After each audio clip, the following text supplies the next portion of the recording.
Buenas tardes.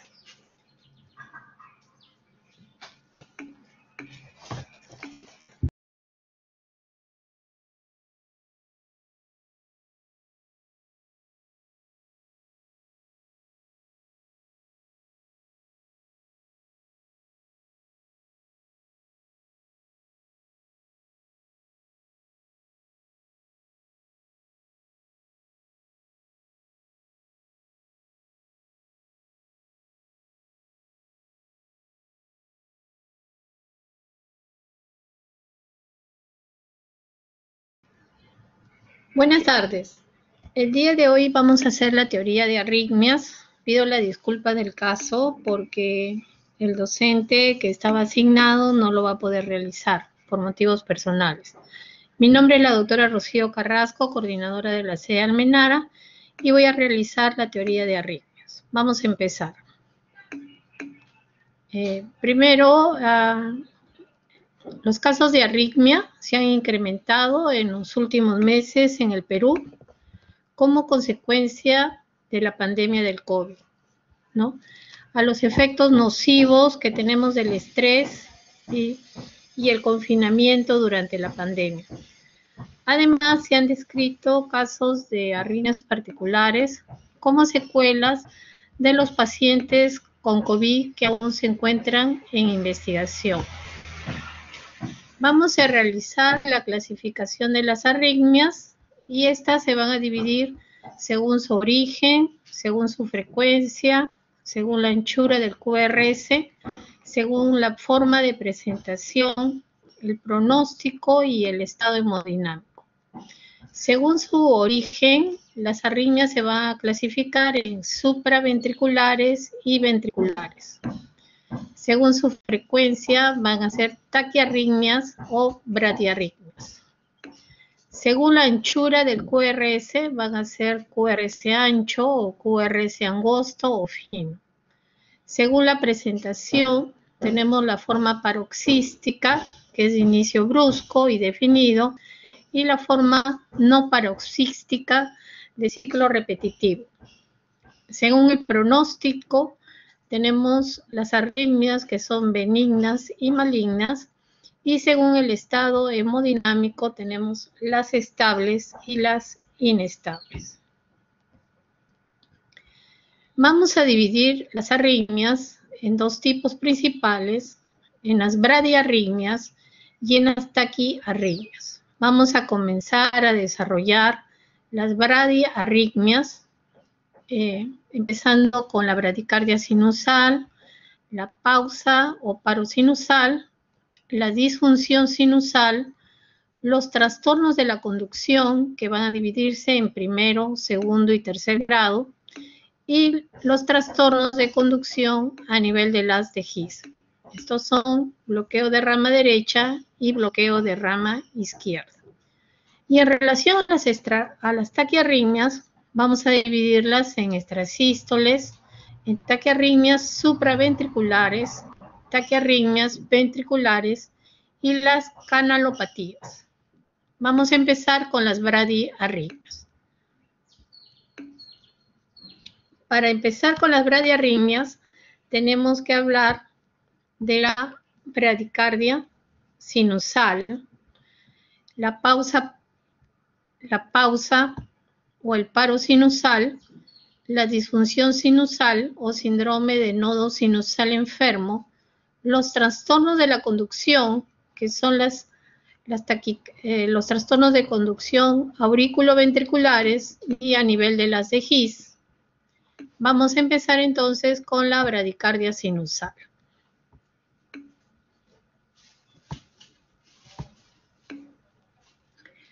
Bradicardia sinusal. Tiene dos definiciones, como ustedes pueden ver en la parte inferior. Son los conceptos que quiero que se lleven, que son muy importantes. Primeramente, hablar de una bradicardia sinusal, tenemos el ritmo, que es un ritmo sinusal. Y la frecuencia se va a encontrar por debajo de 60 latidos por minuto. Va a tener una onda P idéntica, una onda sinusal, y como causas tenemos causas fisiológicas, sobre todo se van a presentar en pacientes deportistas, durante el sueño y otras situaciones como el aumento del tono vagal y sobre todo en ancianos. De causas farmacológicas tenemos el uso del digital y los beta bloqueadores. De causas metabólicas tenemos la ictericia obstructiva, que viene a ser por el efecto de las sales biliares sobre el nódulo sinusal, el mixedema y la hipotermia. En el electrocardiograma que tenemos abajo, vamos a emplear la regla de 1500 cuadraditos y vamos a ver cómo se encuentra, cuántos cuadraditos hay entre R y R, usualmente hay 33, dividimos 1500 entre 33 y tenemos una frecuencia de 46 por minuto, ¿no? Entonces, estamos frente a una bradicardia sinusal porque tenemos la presencia de la onda P y la frecuencia es menor de 60 latidos por minuto. Entonces, esta es la primera bradiarritmia, bradicardia sinusal. Segunda bradiarritmia, pausa o paro sinusal. En la pausa o el paro sinusal va a haber un cese del estímulo, va a haber esta pausa que es cese del estímulo de origen sinusal por un fallo en la producción. Esta va a ser con escape o sin escape. Cuando nosotros tenemos una pausa sin escape, vamos a ver la presencia de la onda P. Y la pausa con escape, vamos a ver la ausencia de la onda P. Entonces, acá tenemos el cese del origen sinusal por un fallo y nos va a dar origen una pausa. Esta pausa va a ser con escape o sin escape. Sin escape, con la presencia de la onda P, la cual estoy señalando con mi puntero. Esta es la pausa o paro sinusal. La pausa o el paro sinusal puede ser desde una presentación asintomática hasta la presentación de una crisis presincopal o llamado síndrome de Stock-Adams.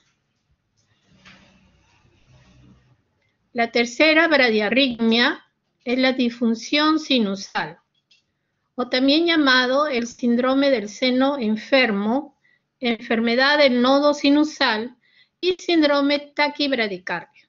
Estos términos ustedes lo van a tener en la práctica en forma frecuente y todos ellos son los que comprometen o comprometen el nodo sinusal con una disfunción. Entonces lo llamamos síndrome del seno enfermo, enfermedad del nodo sinusal o síndrome taquibradicardia. Esta disfunción del nodo sinusal es una enfermedad por la cual el nodo sinusal está patológico a una edad avanzada, no hay una transmisión correcta, es un síndrome de tipo de presentación taquibradicardia que suele alternar fases de bradicardia sinusal con fases de fibrilación auricular. Entonces, si nos fijamos en la diapositiva de abajo, tenemos repetidos episodios de fibrilación auricular, tenemos el flúter auricular o tenemos la taquicardia auricular de tipo transitorio. Inmediatamente vamos a ver la pausa sinusal con o sin escape. En la segunda sin escape porque hay la presencia de la onda P y con escape con ausencia de la onda P. Y consecuentemente tenemos una bradicardia sinusal. Entonces, esta es la disfunción del nodo sinusal que tiene taquicardia con bradicardia. ¿Cómo se hace el diagnóstico y el tratamiento de la bradicardia sinusal, de la pausa sinusal y la disfunción sinusal? Es fundamental establecer una correlación entre los síntomas y la alteración del ritmo, pues es frecuente la clínica de mareo, y lo vamos a señalar. El mareo es la clínica más frecuente cuando tenemos un problema de bradicardia, pausa sinusal o disfunción sinusal, sobre todo en la población anciana. En el electrocardiograma vamos a observar una bradicardia sinusal, una pausa o parada sinusal con o sin escape, como ya les he dicho, si conserva la onda P es sin escape, migración de marcapasos auriculares o el síndrome bradicardia-taquicardia. Son los diferentes tipos de arritmia. Estas arritmias se van a detectar mediante el uso del Holter. Si el paciente presenta síntomas poco frecuentes, a veces precisa el implante de un Holter subcutáneo para documentar el ritmo durante los síntomas. Y esto es muy importante. Si el estudio electrofisiológico no resulta concluyente y sobre todo ante síncopes muy esporádicos, resulta útil el implante de un Holter subcutáneo. Entonces, para determinar esta bradicardia sinusal, aparte de la clínica del mareo, ustedes tienen que indicar un estudio electrofisiológico que se llama Holter. A continuación, nosotros vamos a tener el Holter de un paciente donde se va a detallar la monitorización electrocardiográfica de un episodio. Como ven ustedes en esta diapositiva, hay una pausa en el paciente que normalmente dura 3 a 3.7 segundos, aislada, y reinicio del ritmo sinusal, como ven acá, con extrasístoles auriculares. ¿Cuál es el tratamiento de la bradicardia sinusal y las pausas sinusales? La bradicardia sinusal o las pausas sinusales, que son asintomáticos, que no tienen síntomas, no requieren tratamiento. Solamente se va a tratar las que son sintomáticas. ¿Ok? Está indicado tratar el factor que desencadene mediante la implantación de un marcapaso definitivo. Es preferible que el marcapaso detecte, estimule las aurículas y no solo los ventrículos, para mantener la sincronía aurículo-ventricular y evitar el llamado síndrome post-marcapaso. ¿Cuál es el tratamiento de la disfunción sinusal?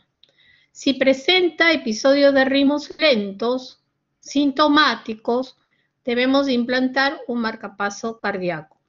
Cuando alternan ritmos lentos y ritmos rápidos, puede asociarse el implante del marcapaso más un antiarrítmico, por ejemplo, un beta-block o también una amiodarona. Si hay fibrilación auricular, precisa un tratamiento antitrombótico, si incumple los criterios de una fibrilación auricular.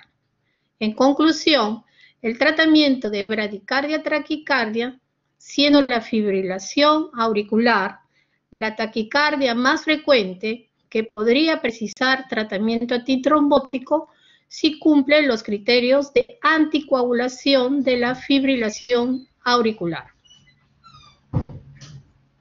A continuación vamos a pasar con los trastornos de conducción a nivel aurículo-ventricular, bradiarrítmicos. Entonces, estos trastornos de la coagulación a nivel aurículo-ventricular se van a denominar los bloqueos de primero, segundo y tercer grado. Los bloqueos de segundo grado van a tener dos tipos de clasificaciones, los MOBIS 1 o tipo Wenckebach y el MOBIS 2. ¿Cuáles son la etiología de los bloqueos auriculoventriculares? Pregunta persistente en varios ciclos. La mayoría de los bloqueos auriculoventriculares son idiopáticos. Hay que tener en cuenta otras causas de bloqueo auriculoventricular, entre las que van a destacar un aumento del tono vagal, por ejemplo, en deportistas, cuando uno manifiesta dolor o durante el sueño. Cuando tenemos una isquemia coronaria, principalmente en el territorio inferior, de la coronaria inferior, por la acción de fármacos que son frenadores del nodo auriculoventricular. Entre estos tenemos la digoxina, los beta-blocks, el verapamilo y el diltiazem. O antiarrítmicos que van a enlentecer la conducción del sistema de Purkinje. Por ejemplo, los del grupo 1, la amiodarona.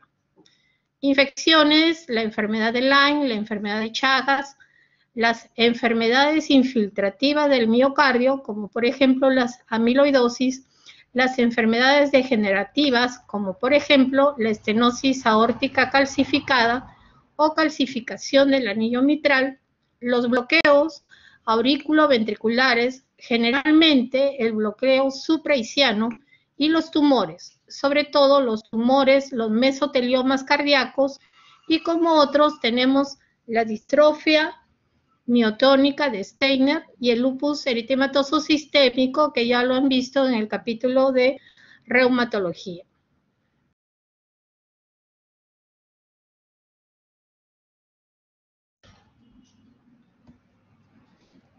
Vamos a hablar del bloqueo auriculoventricular de primer grado. Ya sabemos que la mayoría son de naturaleza idiopática. En el bloqueo auriculoventricular de primer grado vamos a ver el intervalo PR. Este intervalo PR, como lo dice en la diapositiva en el color rojo, va cada vez a alargarse. Es mayor de 200 milisegundos, entonces un PR alargado. Bloqueo auriculoventricular de primer grado. Bloqueo auriculoventricular segundo grado son de tipo MOVIS 1 y tipo MOVIS 2. El tipo MOVIS 1 es también llamado el de Wenckebach, donde va a haber un alargamiento progresivo del segmento EPR, ¿no? Hasta que una onda P se encuentra bloqueada, como lo ven acá, y este ciclo vuelve a reanudarse y repetirse de forma sucesiva. En cambio, en el bloqueo tipo MOVIS 2, pues ya hay un compromiso mayor, el bloqueo es aleatorio de una onda P, sin alargamiento previo del segmento PR. En el bloqueo auriculoventricular de tercer grado o completo, hay una disociación auriculoventricular en el electrocardiograma. Las ondas P, como ven ustedes acá, no van a ser conducidas a los ventrículos y presentan una frecuencia regular e independiente a las de estos, que también se muestran regulares, como lo ven acá. O sea, hay ondas P que no conducen, no son conducidas a los ventrículos, por eso no se presentan, y tienen una frecuencia regular, así como los QRS.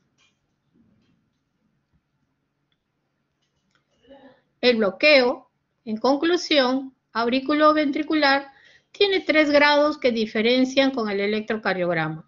Uno de primer grado, con un intervalo PR largo, que va alargándose en forma progresiva. Uno de segundo grado, si las ondas P no se siguen con las ondas QRS, y el del tercer grado, donde la onda P se sigue del QRS y hay una disociación auriculoventricular y es un tercer grado completo. ¿Cuál es el pronóstico y el tratamiento? Rápidamente, el bloqueo de primer grado es de buen pronóstico. El de segundo grado también es de buen pronóstico. Casi la totalidad de las veces se trata de un bloqueo supraisiano. Ambos, el tipo 1 y el tipo 2 MOVIS 1, son de buen pronóstico porque este último es supraisiano. El tipo 2, MOVIS tipo 2, ¿no? Entonces, en conclusión, el bloqueo auriculoventricular de primer grado y el bloqueo de segundo grado tipo MOVIS 1, la indicación son los marcapasos y esto solo vendrá determinada si el paciente presenta síntomas. Si el paciente presenta síntomas, la indicación va a ser el marcapaso, solo si tienen síntomas.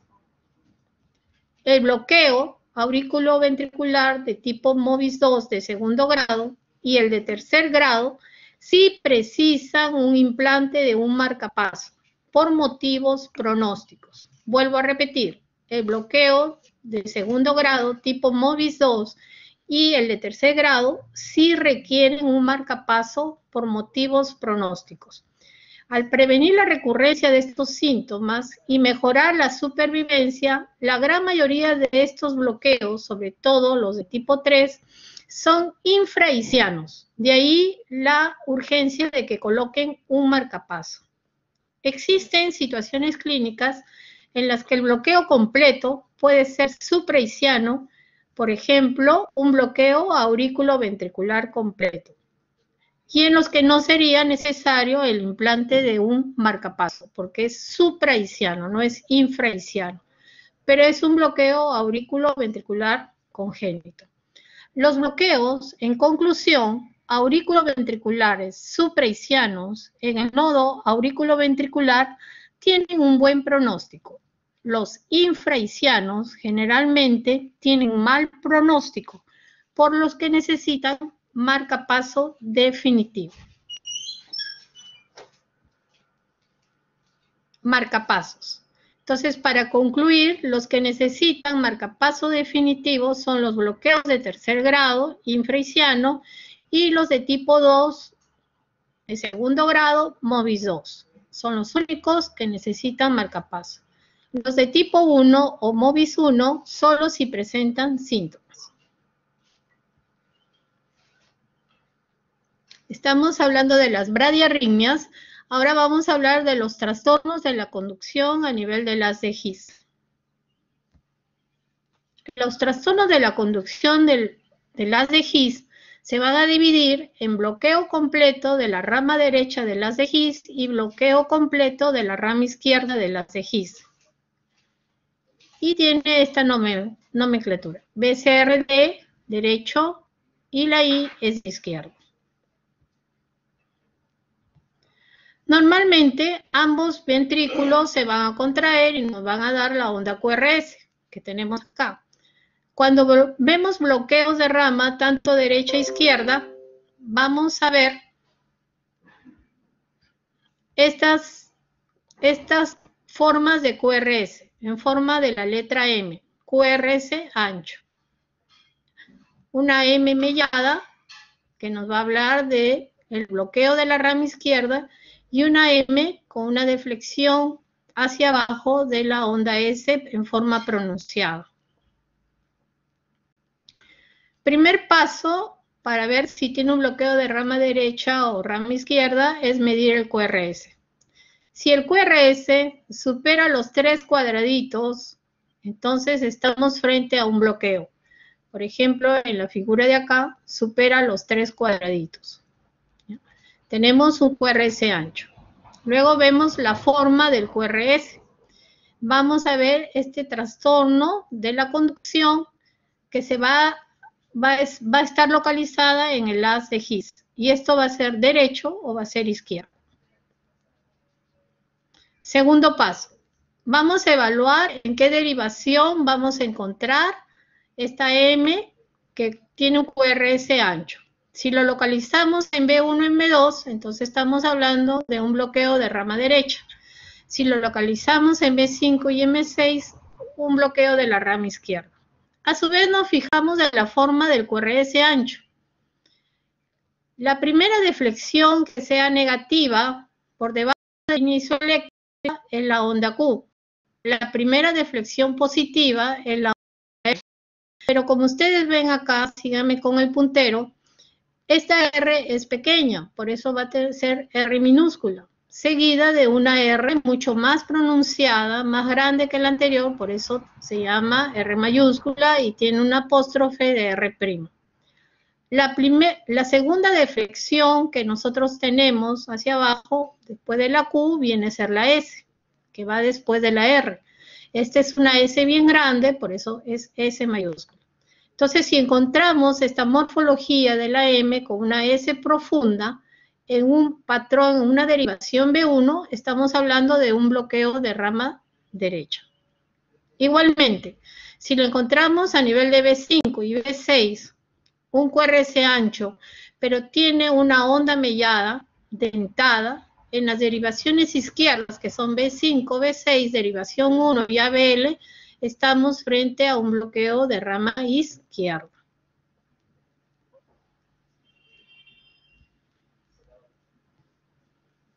Los criterios electrocardiográficos para bloqueo de rama derecha y de rama izquierda fueron dados en el AJA en el 2018. ¿Cuáles son estos criterios? El criterio del QRS ancho, que ya lo hemos visto, que son más de 3 cuadraditos, más de 0.12 segundos. Los patrones, que ya hemos visto, el patrón de acá, R, S, R', pero también tenemos otros patrones, ¿no? Tenemos R, S, R', R, S, R', o R, S, R'. Y estos van a estar localizados en las precordiales derechas B1 y B2. Estamos enfrente a un bloqueo de rama derecha. O podemos tener ondas S de mayor duración que la onda R, como vemos acá, de mayor duración que la onda R, en las derivaciones izquierdas, en B6 o en B1. Alteraciones secundarias de la repolarización con descenso del segmento ST y una onda T negativa y un QRS positivo. Bloqueo de rama derecha. Bloqueo de rama izquierda, según la AJA del 2018. Igual, QRS, más de ser 3 cuadraditos o 0.12 segundos, pero acá la característica que vamos a ver es una onda mellada. Una M mellada en las derivaciones izquierdas. En B5, B6, preferiblemente en derivada 1 y en ABL, ¿no? Vamos a ver ausencia de ondas Q, que no la vamos a ver, y alteraciones secundarias de la repolarización, con un descenso del segmento ST y una onda T negativa y un QRS positivo. AJA 2018. ¿Cuáles son los tratamientos de los bloqueos de rama? Generalmente es asintomática los bloqueos y se debe tratar la afección que está desencadenando este bloqueo. Los bloqueos de rama izquierda-derecha en general tienen un escaso riesgo de una progresión a un bloqueo aurículo-ventricular completo, por lo cual no precisan tratamiento. Tratamiento de las bradiarritmias. Para concluir, el tratamiento farmacológico de las bradiarritmias suele limitarse a las situaciones agudas, y esto se va a dar con el uso de atropina e isoproterenol, que lo van a ver en la práctica médica. Pero ojo, a largo plazo no ha demostrado mejoría en la supervivencia, pero sí en los síntomas. Las indicaciones principales vienen a ser los marcapasos cuando estas bradicardias se hacen sintomáticas.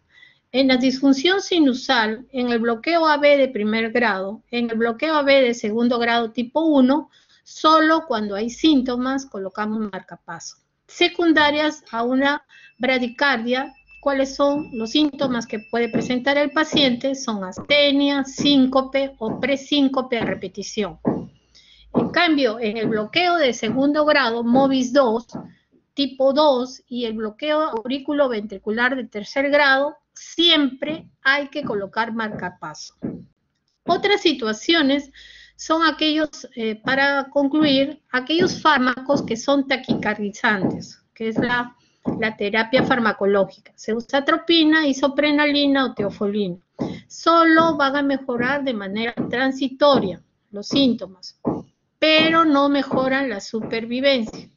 Cuando una bradicardia precise un tratamiento definitivo, hay que emplear marcapasos solo, y vuelvo a repetir, si son sintomáticos. Hemos terminado con el grupo de las bradiarritmias. Vamos a empezar con el grupo de las taquiarritmias.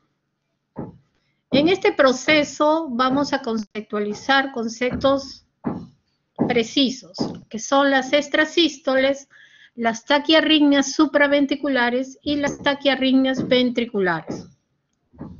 Extrasístoles, complejos prematuros, taquiarritmias supraventriculares, taquicardia sinusal, aleteo o flúter auricular, fibrilación auricular, síndrome de preexcitación, taquicardia supraventricular paroxística reentrante, taquicardias ventriculares, taquicardia taquiarritmias ventriculares, taquicardia ventricular, flúter ventricular y fibrilación ventricular.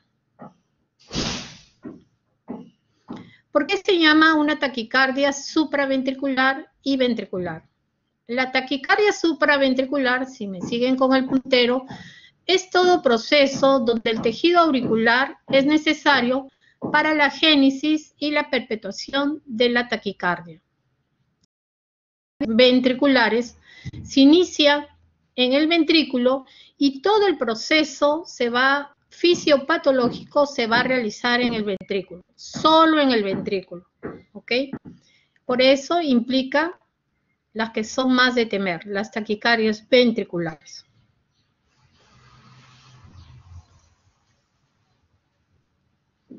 Exploración física.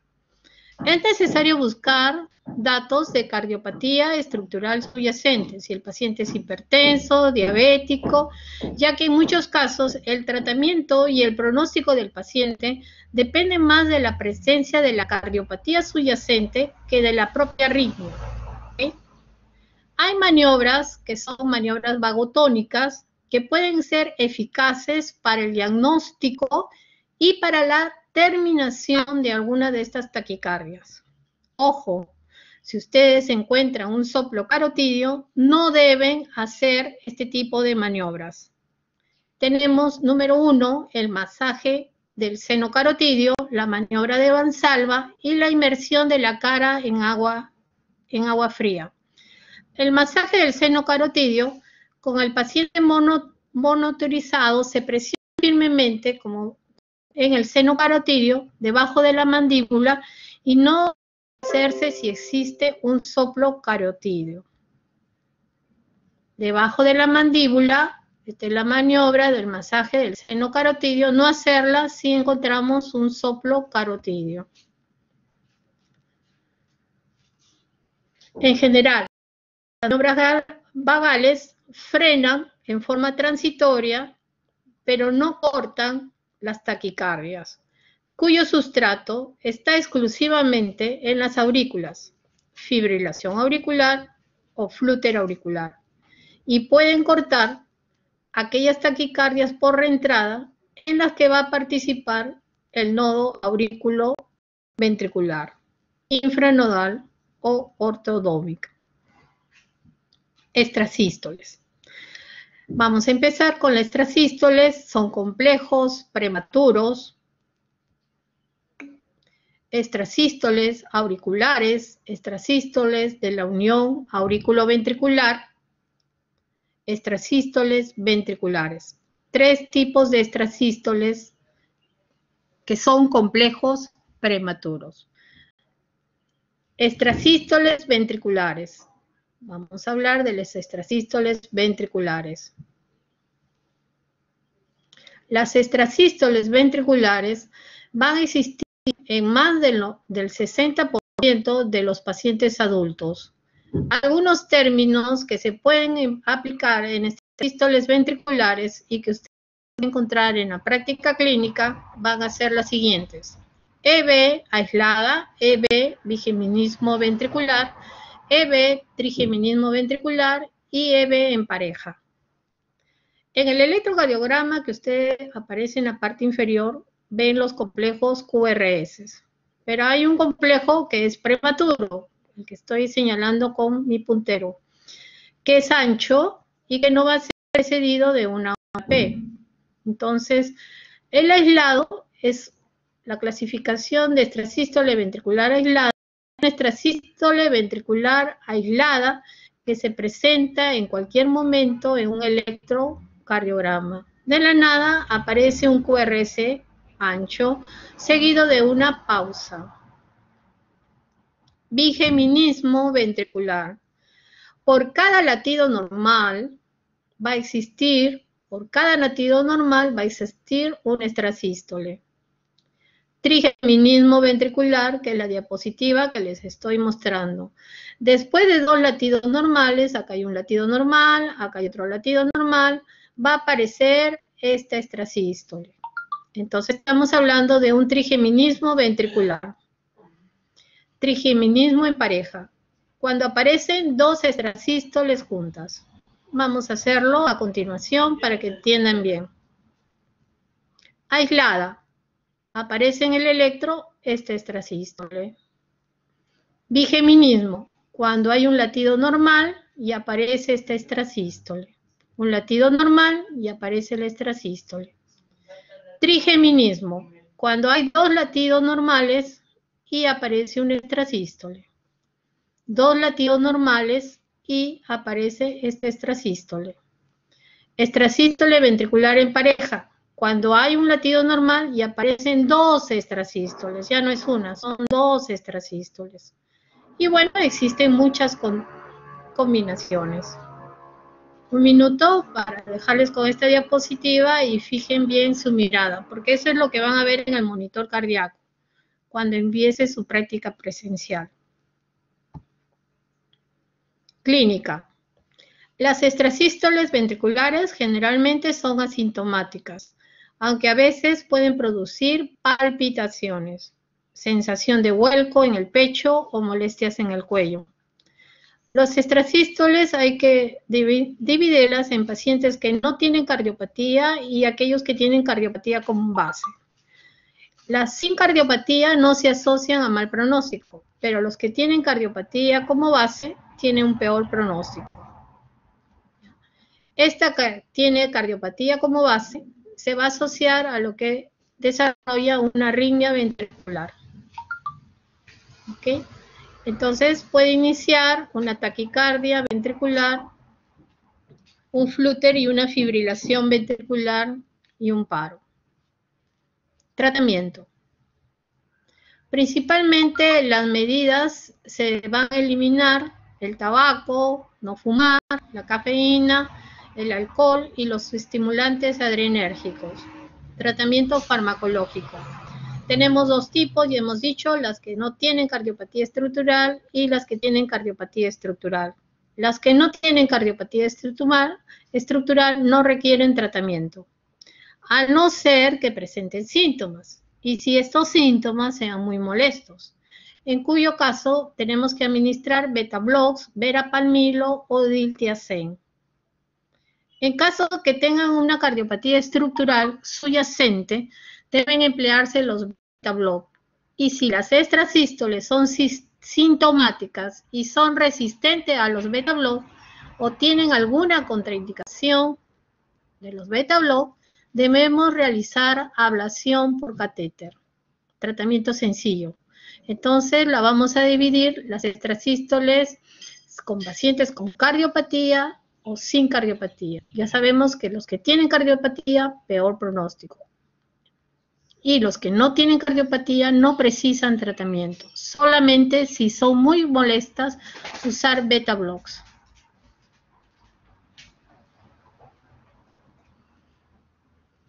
Segundo punto, taquicardias supraventriculares. Ya hemos visto extrasístoles, ahora vamos a ver taquicardias supraventriculares. Hablamos de taquicardia sinusal, hablamos de aleteo o flúter auricular, hablamos de fibrilación auricular, hablamos de síndromes de preexcitación y taquicardias supraventriculares paroxísticas reentrantes. Taquicardia sinusal. Se concluye que una taquicardia sinusal es la que tiene un ritmo sinusal, pero la frecuencia es más de 100 latidos por minuto. Sacamos la frecuencia, 1500 cuadraditos de entre 9, la distancia entre R y R, 1500 entre 9, la frecuencia sale 167. Tiene un ritmo sinusal, hay onda P, y la frecuencia sale más de 100 latidos por minuto. Taquicardia sinusal.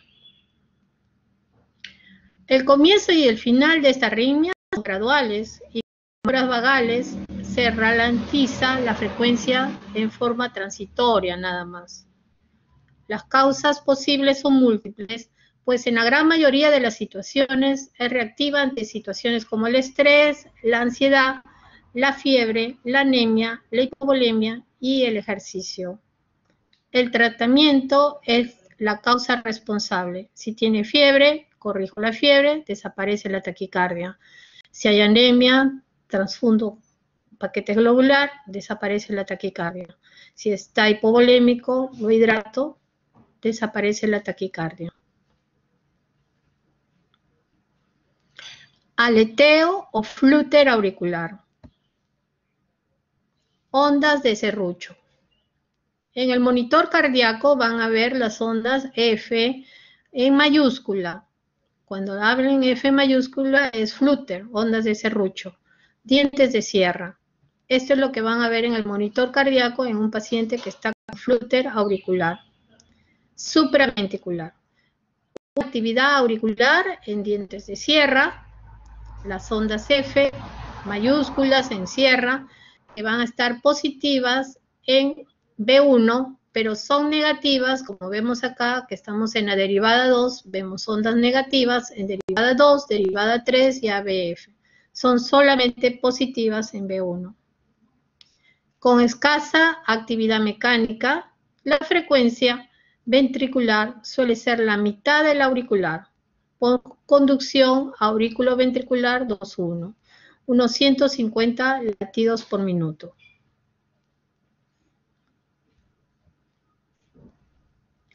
Flúter típico. El flúter común es muy característico de los pacientes con EPOC, de enfermedad pulmonar obstructiva crónica.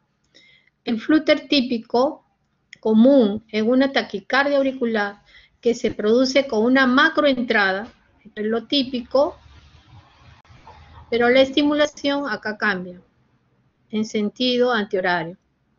Produce una macroentrada en torno del anillo tricúspide que gira a 250 a 350 latidos por minuto en sentido antihorario. En el común horario, que es el inverso, que sería el de acá. Desde que se despolarizan las aurículas. El flúter común, muy característico, es en el POC. Tratamiento.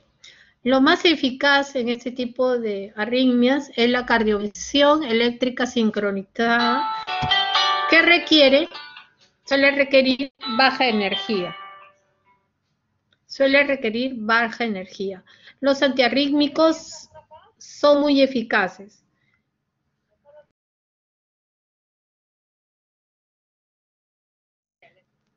El flúter común es resistente a los antiarrítmicos. Para terminarlo se realiza la cardioversión eléctrica y para prevenirlo hay que hacer una ablación con catéter del istmo cabo tricuspidio. El flúter común es resistente a los antiarrítmicos. Y para terminarlos necesitamos una cardioversión eléctrica.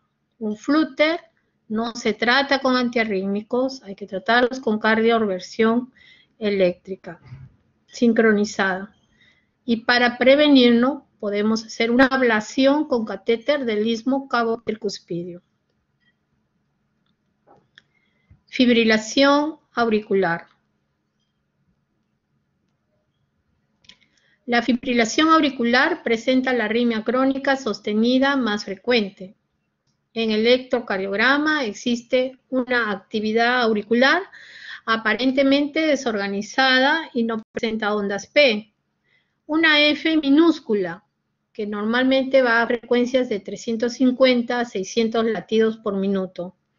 Van a mostrar una conducción variable y irregular a los ventrículos. Es la arritmia crónica sostenida más frecuente. Fibrilación auricular. Las extrasístoles son más frecuentes, pero no se consideran extrasístoles sostenidas. En el siguiente electrocardiograma vemos el intervalo entre R y R, que es variable. No vamos a observar la onda P y vamos a observar ondas pequeñas o F minúsculas de fibrilación. Es la arritmia más frecuente.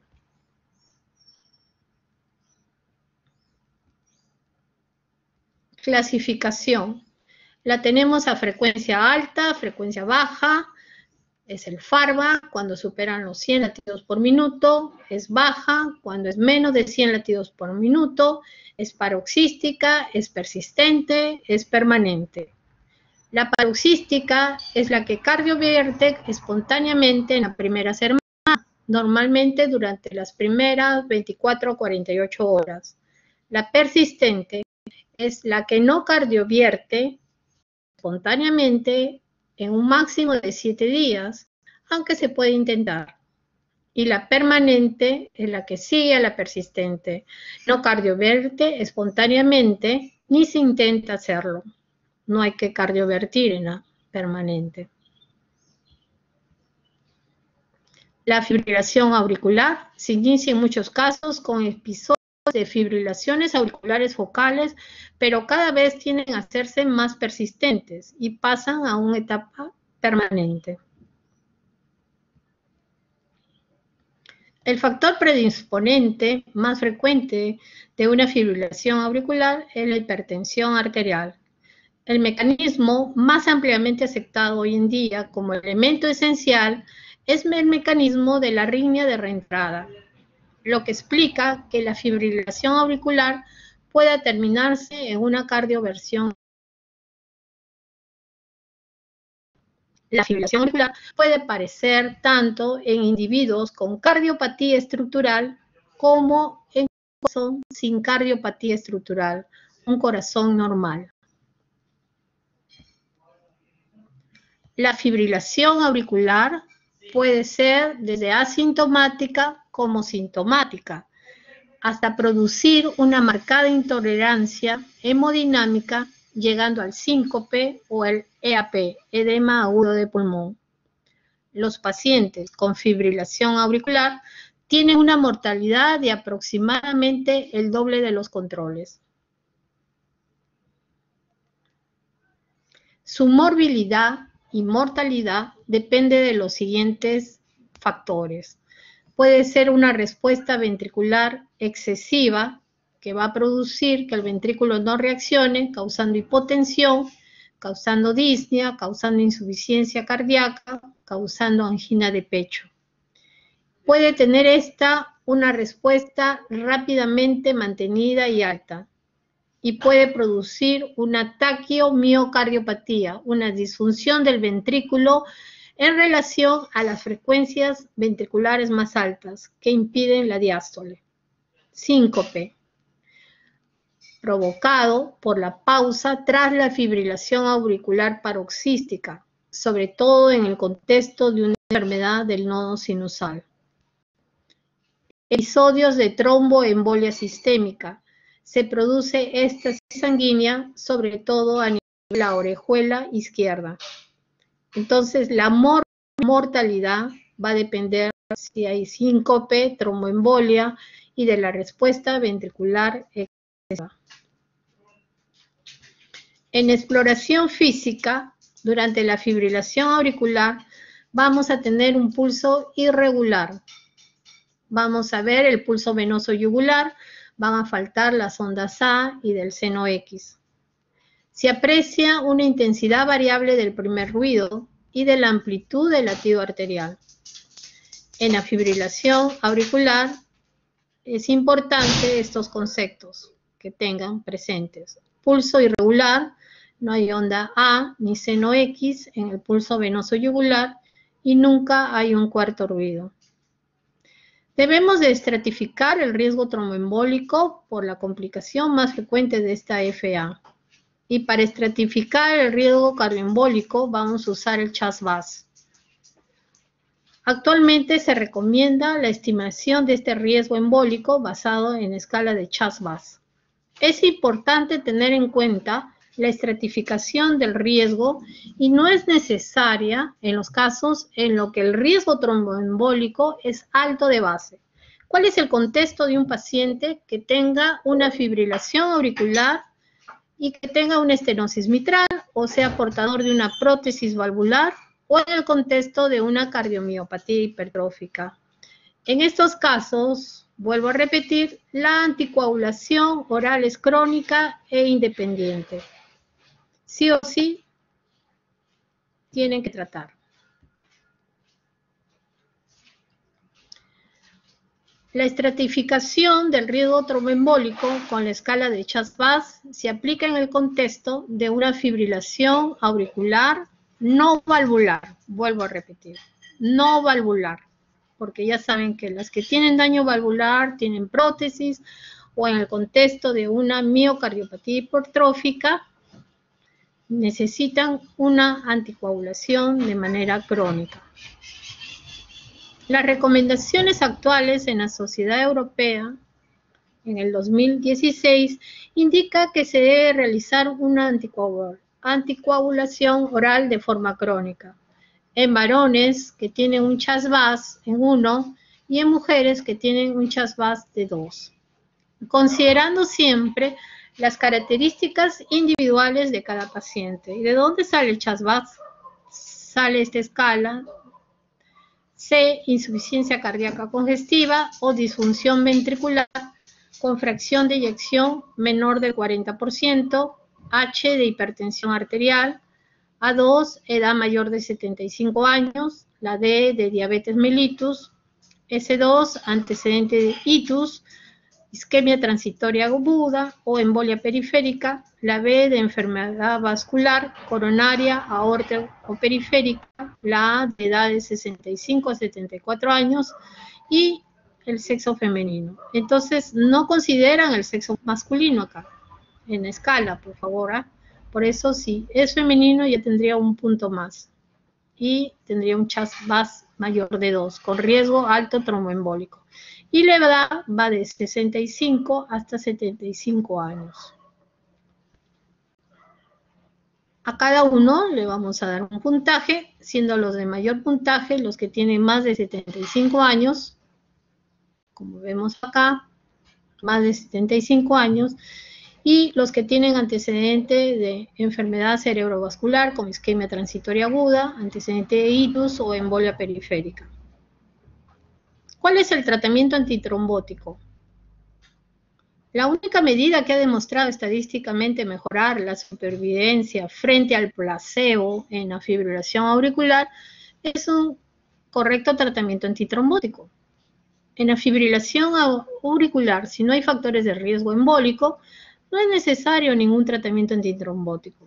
Vamos a ver en la práctica clínica, lamentablemente, que hay pacientes que vienen anticoagulados ya de años y no necesita tratamiento antitrombótico.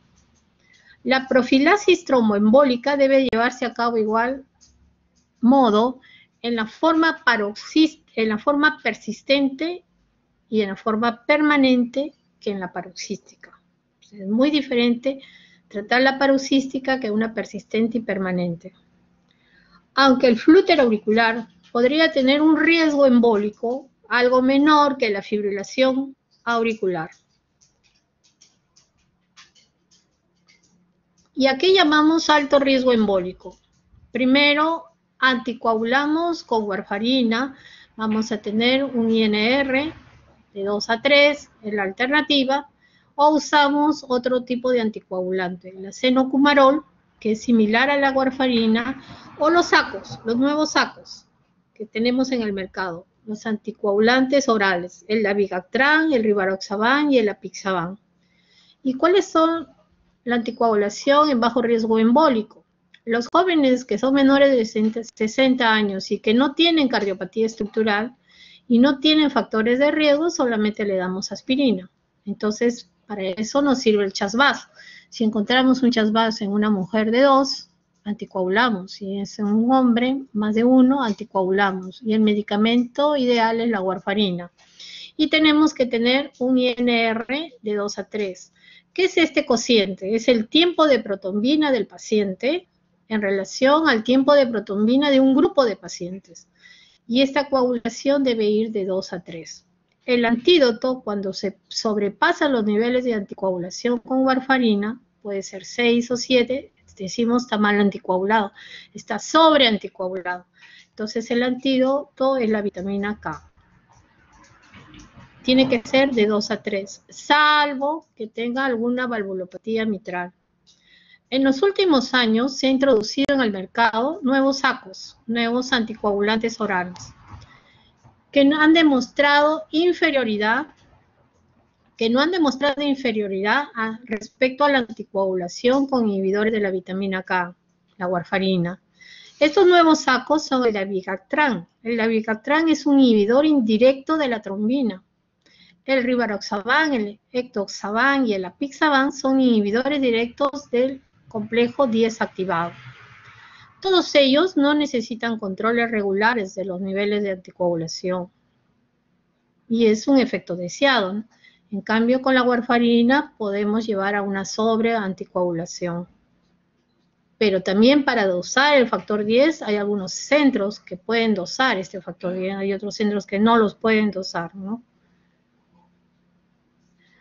Otra alternativa de tratamiento es verificar si existe un paciente o desarrollar en forma percutánea el cierre de la orejuela izquierda, que son dispositivos que se cierran la orejuela izquierda en forma percutánea, evitando así el potencial trombogénico, e iniciar una alternativa en pacientes que no puedan recibir estos sacos, esta anticoagulación.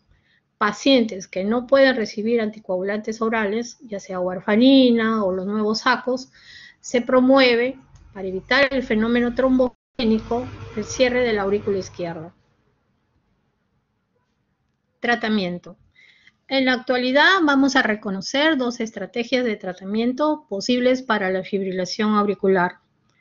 Estrategia de control frecuencia y estrategia de control ritmo. ¿Qué es estrategia de control frecuencia? No se va a intentar restablecer nunca un ritmo sinusal, sino que se tratará de paliar las eventuales complicaciones que va a producir la fibrilación auricular permanente. Estrategia del control ritmo, encaminada al restablecimiento de un ritmo sinusal y a su mantenimiento. Mantenemos el ritmo. Entonces, las estrategias de control de la frecuencia ventricular, en todos los casos se va a recomendar realizar un control adecuado de la frecuencia ventricular, salvo que esté espontáneamente controlada. ¿Qué fármacos vamos a utilizar para frenar el nodo auriculoventricular? Vamos a utilizar los beta-blocs, el verapamilo, el diltiazem y la digoxina. La digoxina es el más débil de este grupo de los 4. Y el objetivo va a ser conseguir una frecuencia cardíaca no normal, sino de 110 latidos en reposo e incluso hasta 80 si persisten los síntomas. En unos pocos casos se recurre a un bloqueo auriculoventricular mediante la ablación por catéter del nodo AB e implante segundo de tratamiento de un marcapaso definitivo. Entonces, en estrategia de control, sobre todo en pacientes mayores de 65 años, aquellos que son asintomáticos o que tienen síntomas mínimos, yo voy a ir a valorar la necesidad de fármacos para controlar la frecuencia cardíaca. Uso beta bloqueadores, uso antagonistas del calcio y estos últimos, los digitales, ¿no? La digoxina. Y valoro la necesidad de una profilaxis antitrombótica. Indicaciones de tratamiento antitrombótico en la fibrilación auricular. Es sí o sí, acá ya no veo mi chasvas.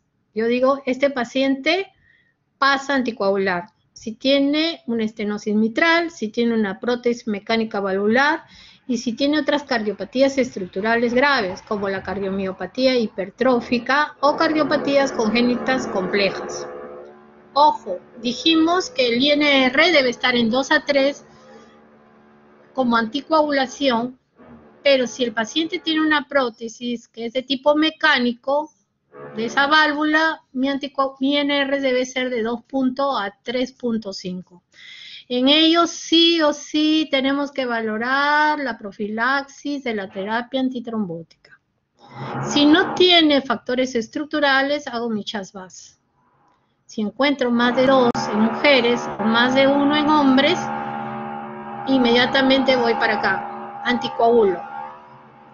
Y si no tiene ningún factor de riesgo tromboembólico, no le hago nada, no le doy nada, le puedo dar una aspirina, un antiagregante. ¿Ok? Vamos a manejar el ritmo. Estábamos manejando las estrategias para ver la frecuencia, ahora vamos a ver el ritmo. ¿Y cuál es la estrategia de control del ritmo? Mediante la cardioversión.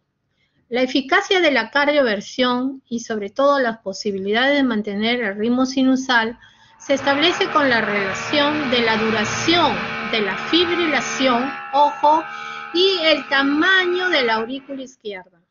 Entonces, yo no voy a cardiovertir si tengo una aurícula izquierda dilatada, más de 5 centímetros, en un eje antero-posterior. Entonces, la eficacia que yo voy a tener con mi cardioversión va a estar en relación a la posibilidad de mantener un ritmo sinusal, a la duración de la fibrilación auricular y al tamaño de la aurícula izquierda. ¿Cómo voy a hacer mi cardioversión en la fibrilación auricular?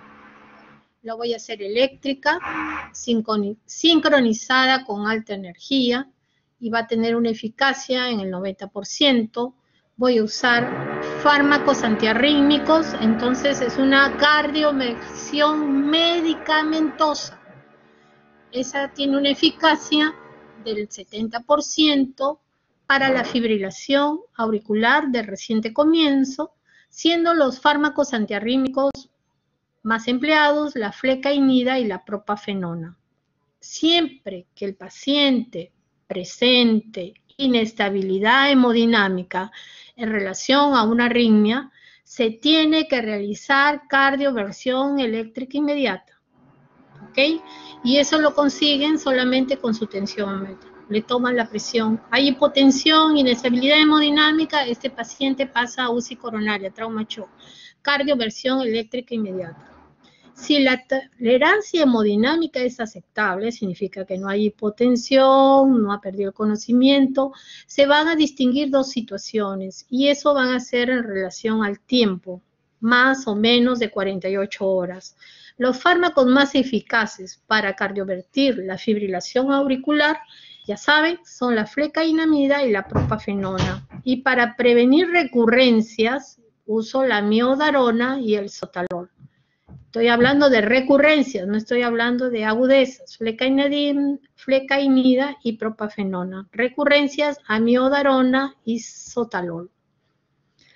La ablación con catéter es eficaz si tengo una fibrilación auricular paroxística, que es de tipo focal, que es en un paciente joven, que no tiene cardiopatía y con muchos episodios de una fibrilación auricular paroxística focal, que no va a responder a un tratamiento antiarrítmico. ¿Ok? Hago ablación con catéter. Entonces, ¿cuáles son las estrategias para controlar el ritmo? Vamos a tener en relación al tiempo, más de 48 horas y menos de 48 horas. Antes de cardiovertir una fibrilación auricular, tenemos que tener presente que no haya riesgo de provocar una embolia, ¿ok? Por eso, si este tiene más de 48 horas, o su duración es desconocida, es necesario realizar una ecografía transesofágica. ¿Para qué? Para ver bien la aurícula izquierda y descartar trombos, o bien mantener correctamente anticoagulado a mi paciente al menos 3 semanas para realizar mi cardioversión. Entonces, los pacientes que tienen más de 48 horas, que tienen una duración desconocida, tengo que valorar mi cardioversión para ver si tiene algún trombo. Entonces, ¿qué le haré? Le haré una ETE, una ecocardio transesofágica, para ver si hay un trombo. Lo anticoagularé, esperaré el tiempo correcto, 3 semanas, para realizarle una cardioversión, si volviera a presentar los síntomas. Si tiene menos de 48 horas, Entonces, yo tengo que hacer una cardioversión eléctrica o farmacológica, que ya les he mencionado. Y debo dar una prevención secundaria de la fibrilación auricular y las embolias. La cardioversión eléctrica se hace en forma monofásica y bifásica. Se empieza siempre a corrientes de 200 con el desfibrilador de 200 hasta 360 joules en forma monofásica y en forma bifásica de 150 a 200 joules. Conclusión. No es obligatorio cardiovertir la fibrilación auricular, especialmente en el anciano. Solo habrá que hacerlo cuando produzca síntomas significativos.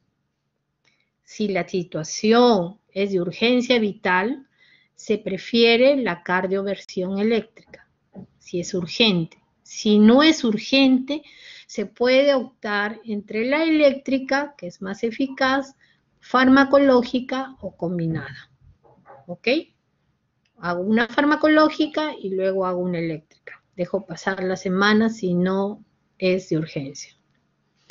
Otros síndromes en las prácticas clínicas que deben de saber es el síndrome de Ward-Parkinson-White. Excitación debida a la vía excitatoria del ACK.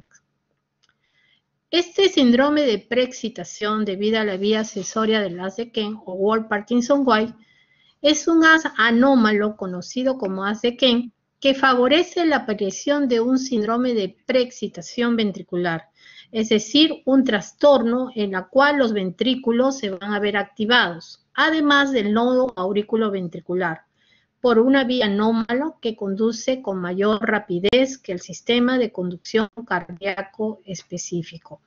Entonces, en esta diapositiva vemos el sistema de conducción cardíaco específico, que normalmente se da en el nodo sinusal, luego va al nodo auriculoventricular. Acá tiene que tener una pausa para que siga este impulso al nodo auriculoventricular. Hay una pausa fisiológica.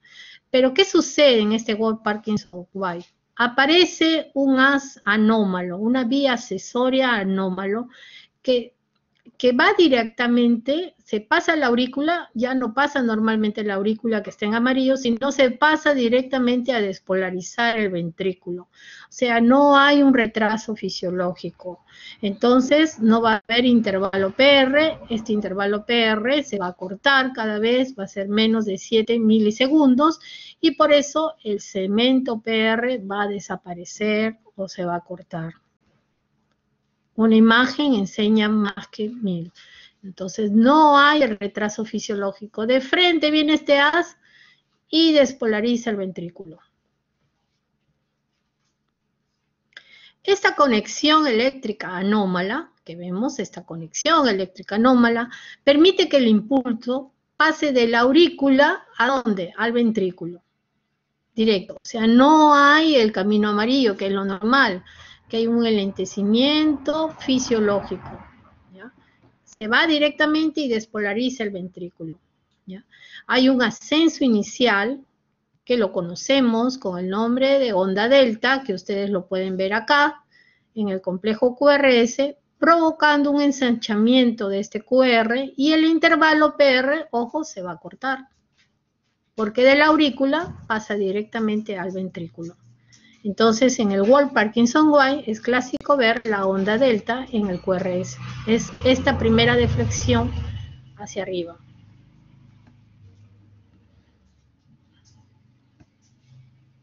El clásico. ¿Cómo hacemos el diagnóstico en la interpretación adecuada de un electrocardiograma?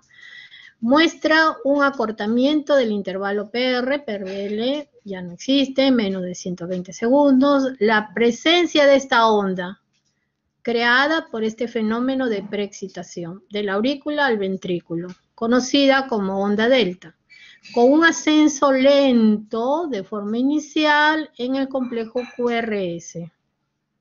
¿Ok? También existen alteraciones de la repolarización. Entonces, Ward-Parkinson-White, a la combinación de la preexcitación y la taquicardia paroxística. Es el caso clásico. Se puede asociar con la anomalía más congénita y frecuente es la enfermedad de Einstein y tal vez con el prolapso de la válvula mitral y con la cardiomiopatía hipertrófica. Entonces, ¿dónde puedo ver Wolff-Parkinson-White? En enfermedad de Einstein. En esta anomalía congénita es frecuente asociarlo a Wolff-Parkinson-White. También en el prolapso de la válvula mitral y en la cardiomiopatía hipertrófica. Tenemos Wolff-Parkinson-White con una vía anómala a la izquierda y una vía anómala a la derecha. Cuando el QRS y la onda delta es predominantemente positiva en B1, vamos a hablar de una anomalía izquierda. Y cuando el QRS es predominantemente negativo en B1, la anomalía es derecha. ¿Ok? Entonces, estamos hablando acá de un Wolff-Parkinson-White a la izquierda. Vemos que la onda es positiva en B1. Acá está amplificado. En B1 esta onda delta, acá está la onda QRS, es positiva en B1. Y hablamos de un Wolff-Parkinson-White clásico hacia la derecha cuando la onda es negativa también en B1. Acá lo tenemos amplificado. Está la onda delta y acá está el QRS. ¿Ok? Vamos. Existen dos tipos de taquicardia paroxísticas por reentrada asociadas al Wolff-Parkinson-White. Estas son las ortodrómicas y son las antidrómicas. ¿Qué es una taquicardia ortodrómica por reentrada por vía accesoria auriculoventricular? Cuando existe un bloqueo del paso a la Sequen, como vamos a ver acá, ¿no? Existe este bloqueo del paso a la Sequen, vamos a llamarla ortodrómica, ¿no? Taquicardia ortodrómica por reentrada por vía accesoria auriculoventricular, porque sigue el camino de la vía de conducción normal. Entonces, lo normal es que decíamos que tiene que tener un retardo fisiológico. Entonces, si este hace que pasa por esta vía normal, se llama ortodrómica.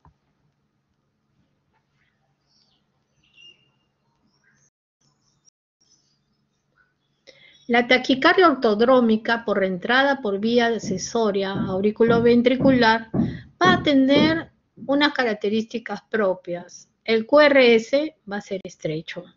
Y como ven ustedes en la diapositiva, el QRS va a ser estrecho.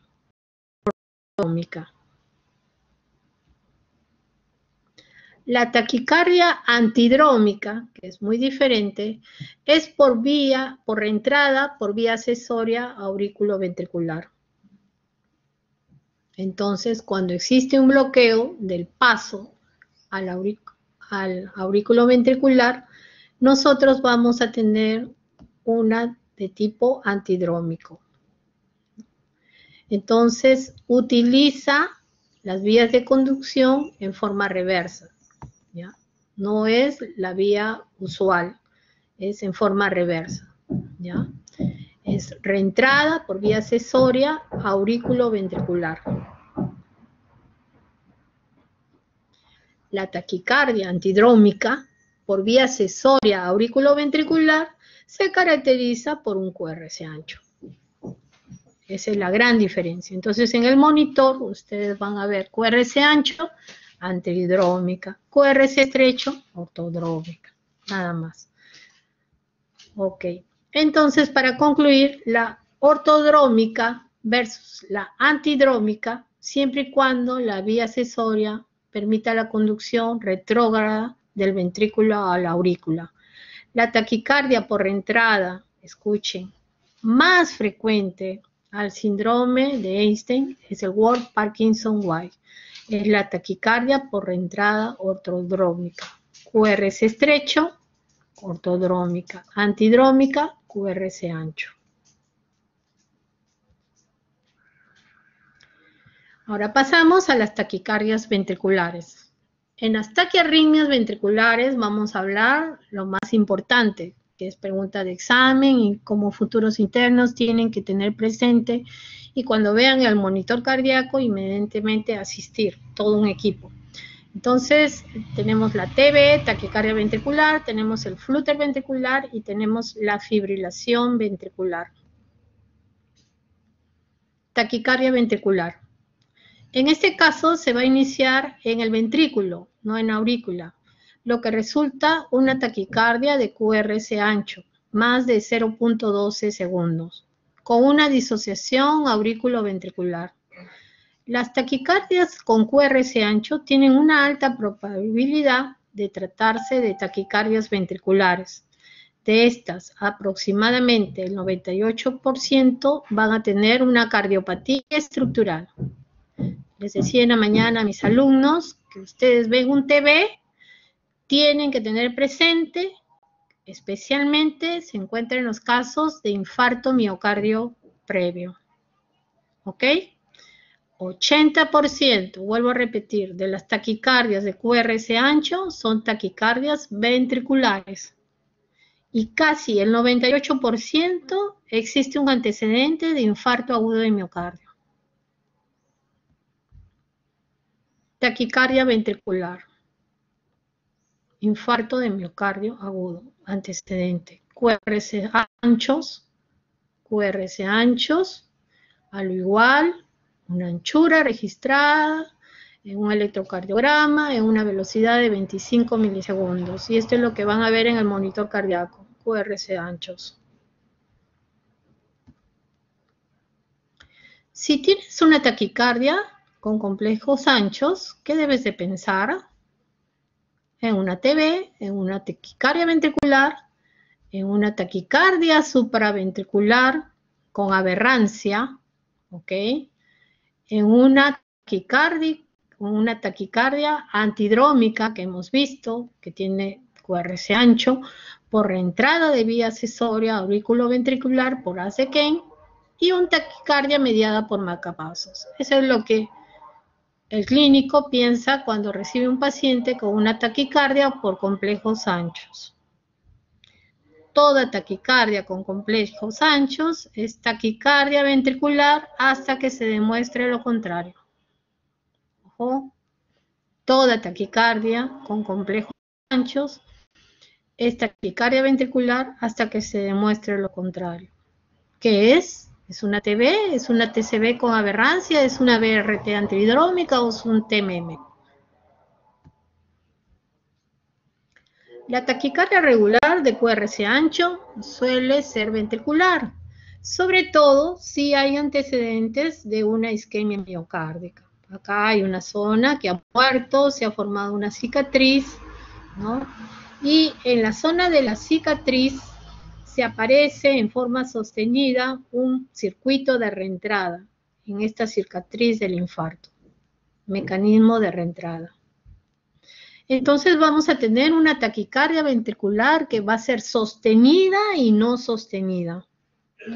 Si es sostenida, es la que dura más de 30 segundos y va a producir un colapso circulatorio.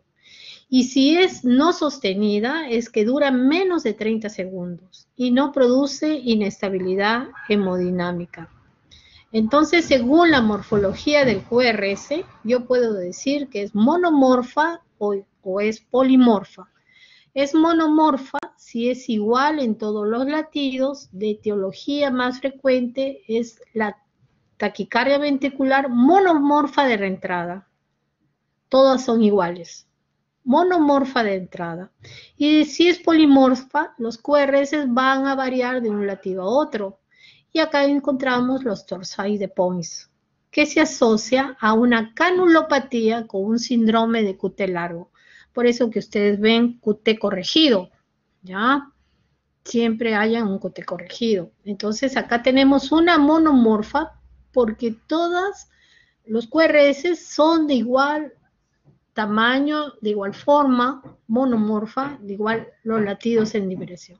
Pero acá tenemos una polimorfa, ¿no? Que son diferentes, ¿no? Miren, esta es diferente a esta también es diferente a la de acá. Y acá encontramos los Torsades de Points, que son puntas torcidas, Torsades de Points.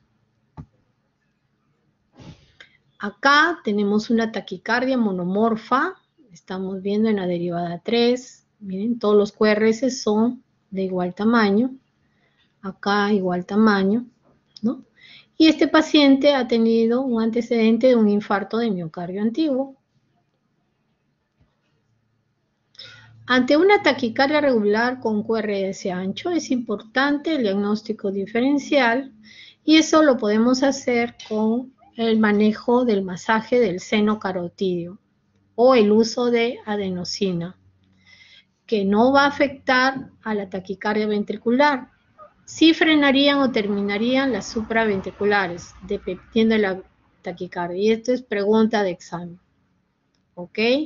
Para diferenciarlas, podemos usar este fármaco que sí frenaría o terminaría las taquicardias supraventriculares, pero no la taquicardia ventricular. Entonces, nunca usar verapamilo para diferenciarlas, pues en una taquicardia ventricular vamos a producir CHO, incluso parada cardíaca. ¿Ok? Vamos.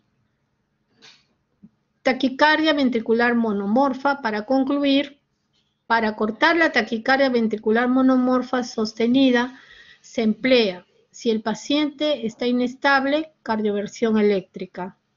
Si está estable el paciente, cardioversión eléctrica y uso procainamida o amiodarona. Entonces, taquicardia ventricular monomorfa si el paciente está estable o si el paciente está inestable. ¿Qué debo de usar? Estamos viendo tratamiento. Cardioversión eléctrica si está inestable y si está estable, cardioversión eléctrica y uso procainamida o amiodarona. Para prevenir las recurrencias de taquicardias ventriculares monomorfas, se usan ciertos fármacos como los beta block o se usan dispositivos como son el DAI. ¿Ok? ¿Qué es el DAI? Es un implante de un desfibrilador automático. Pero esto va a estar relacionado según la fracción de eyección del paciente. Si la fracción es menos de 35% o si es más de 35%. Si la fracción es menos de 35%, pasado al menos 45 días tras un infarto agudo de miocardio y tras establecer el tratamiento adecuado, yo debo de colocar un DAI. Y en caso el FEBI estuviera más de 35, voy a usar una ablación con catéter y si el episodio de taquicardia se ha controlado bien sin necesidad del DAI, hago una ablación. La amiodarona es otro fármaco, otra alternativa en ambos casos si no puede realizarse el tratamiento preferido, ya sea con un DAI o sea con una ablación de catéter. ¿Ok? Acuérdense que ablación con más del 35 y el DAI con fracción menos del 35 o el uso de amiodarona. Vamos a esta imagen. Flúter ventricular. Miren la frecuencia. La frecuencia es mayor de 200 latidos por minuto y no vamos a ver QRS ni segmento ST. Es una arritmia muy grave, el flúter auricular. ¿Ya? Esto es lo que va a dar paso a una FB, a una fibrilación ventricular y muerte del paciente. Entonces, en el monitor cardíaco agudezan su visión, no van a ver QRS, no van a ver ST y van a tener una frecuencia de mayor de 200 latidos por minuto. Y la desfibrilación se debe de llevar a cabo a la brevedad, desfibrilar. Tráigame el desfibrilador y desfibrilo al paciente. Porque va a una FB, va a una fibrilación ventricular. Si en el flúter auricular la frecuencia del ventrículo era 200 latidos, no veía QRS ni segmento ST, en una fibrilación ventricular esto sube el ritmo, más de 250. No vamos a ver ninguna onda. Esto es lo que vamos a ver en el monitor cardíaco o en el electrocardiograma, si llegan a tomar. No vamos a distinguir ninguna onda. No existe un bombeo de sangre correcta, así que es una arritmia mortal. agudicemos nuestro sentido. Es el quinto tema más preguntado en exámenes de internado médico, en el ENAM, en el segmento de cardiología. Es complejo, ¿sí? Sobre todo cuando te colocan en una unidad de UCI, tener en cuenta la gran mayoría de preguntas que vamos a realizarlas, las indicaciones de los implantes, de los marcapasos, diferenciar los bloqueos de rama derecha, los bloqueos de rama izquierda, los síndromes de preexcitación, las taquicardias con QRS ancho, que debo de pensar 4 cosas y comenzar a diferenciarlas, y recomendable conocer aspectos básicos de las principales canolopatías, el QT largo y el síndrome de Brugada, que no le hemos tratado el día de hoy. Bueno, vamos a la sección preguntas. A ver, un ratito voy a dejar de compartir.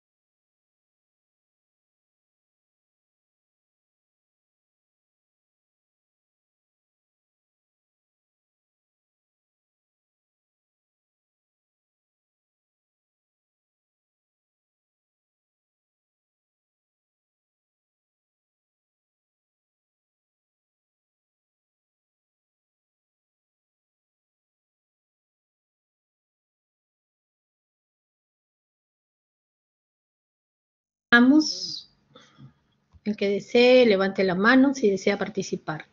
En el electrocardiograma, en un paciente con el intervalo PR es de 0.30, ¿cuál sería el diagnóstico?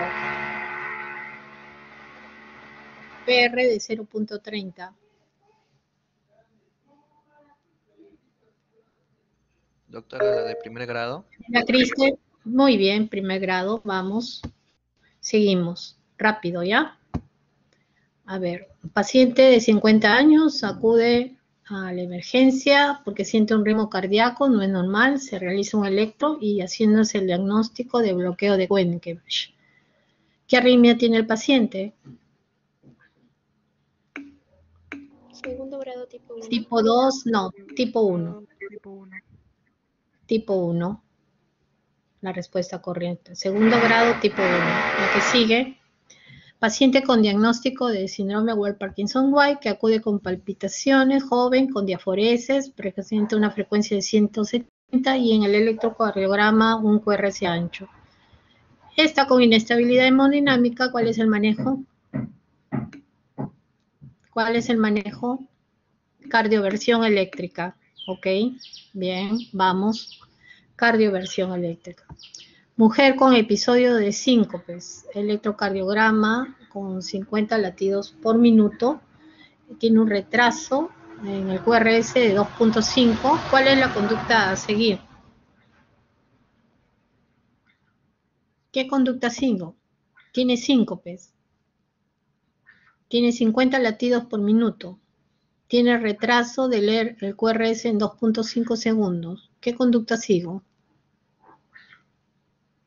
Jóvenes, rápido. Marcapaso, no. Holter. Primero tengo que hacerle un Holter. Estudio de Holter en 24 horas. La que sigue. Paciente mujer de 20 años de edad. Acude a emergencia por palpitaciones intensas de inicio brusco, regular, con duración de pocos segundos. Tiene antecedente del mismo episodio. ¿Y cuál es mi primera posibilidad diagnóstica?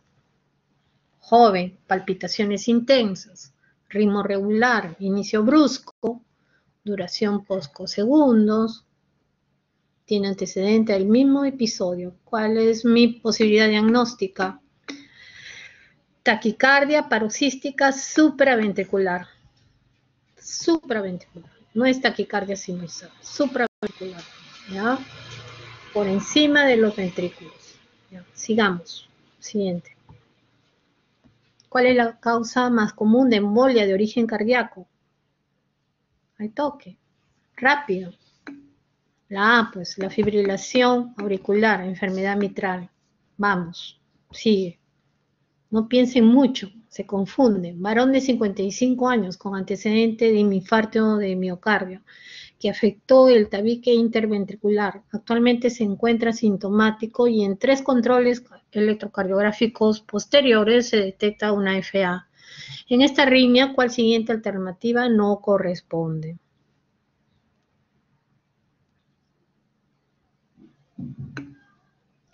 Presencia de onda P en el EKG. Muy bien. Presencia de onda P en el EKG, ¿no? Muy bien, sigamos. Paciente varón con antecedente de fibrilación auricular, sufre un síncope y llega a emergencia. No se percibe el pulso ni la respiración. En el EKG veo una fibrilación ventricular y ¿cuál es mi conducta a seguir? Rápido. Estimulación eléctrica. Muy bien, Kevin, muy bien. Sí, sigue. Vamos. Decisiones rápidas por una lectura bien hecha. Paciente mayor que fue encontrado desmayado en su cuarto. 2 episodios anteriores parecidos. Se evidencia en su electrocardiograma una disociación auriculoventricular. Usted diagnostica bloqueo de 3er grado. ¿Cuál es la conducta a seguir? Fácil. Colocar marcapaso. Muy bien, sigamos. Mujer de 53 años, acude a urgencias, 5 días con dolor torácico sugestivo de angina, que tras la exploración y exámenes complementarios fue valorado como una pericarditis.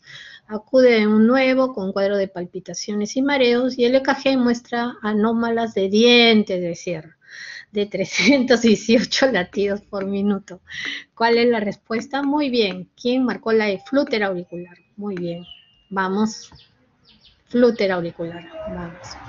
Una paciente hipertensa y diabética de 66 años. Es evaluada por sensación de astenia de varios días de evolución. Recibe tratamiento crónico con enalapril, atenolol, metformina y simvastatina para el colesterol. En exploración física se aprecia una intensidad variable del primer ruido y ausencia de signos de insuficiencia cardíaca. Tras analizar el EKG realizado, ¿qué hallazgos se encuentran que es diagnóstico en este EKG?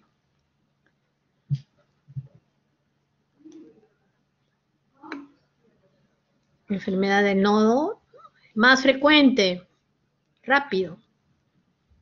La arritmia supraventricular más frecuente. Miren bien, fibrilación auricular. Muy bien, Kevin, excelente. FA. FA, vamos. No se observa la onda P, el intervalo RR es variable y hay las ondas F pequeñitas de fibrilación. Muy bien, sigamos. Del caso anterior, respecto al paciente, señalar lo incorrecto. Ojo, respecto a la exploración física. ¿Qué sería lo incorrecto? ¿Qué no habría si está fibrilando? Probablemente tenga un cuarto ruido. Hay ausencia del cuarto ruido. Muy bien. El pulso es irregular, no hay onda A ni seno X, como lo dijimos en el pulso venoso yugular, y nunca hay un cuarto ruido. Lo señalamos. Siguiente. Y tenemos una paciente hipertensa, diabética de 66 años, evaluada por sensación de astenia de varios días de evolución, recibe tratamiento crónico, igual, y en exploración física se aprecia una intensidad variable del primer ruido y ausencia de signos de insuficiencia cardíaca. Tras analizar el electrocardiograma realizado, dígame si es verdadero o falso. La primera es verdadera o falso en relación al manejo.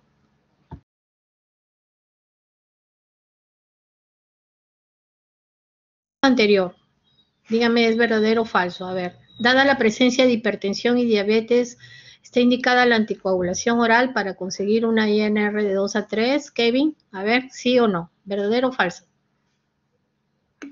Verdadero. Muy bien, sigamos. Una vez descartada la presencia de isquemia y de cardiopatía estructural o hipertrofia ventricular importante, la flecainida, y es una opción de tratamiento para intentar recuperar el ritmo sinusal, ¿verdadero o falso? Flecainida, ¿se acuerda? Propafenona, ¿verdadero? Pues muy bien. Probablemente el atenolol que empleaba para tratar su hipertensión arterial ha ayudado a mantener un buen control de la respuesta ventricular, ¿verdadero o falso?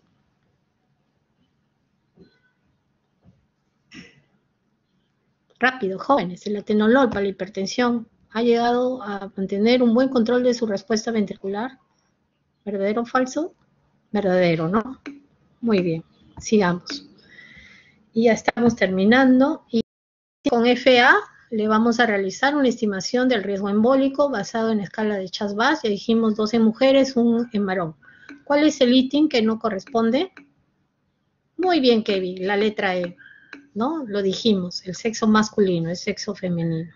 ¿Y cuál es la arritmia final más frecuente que lleva a la muerte súbita en pacientes con infarto agudo de miocardio? Rápido, la arritmia más frecuente, la B, pues, la fibrilación ventricular primaria. Muy bien, jóvenes, es el tema más preguntado y, bueno, todas las recomendaciones que le hice anteriormente. Están ustedes servidos. Buenas tardes. Hemos terminado la actividad del día de hoy. Gracias. Gracias, doctora.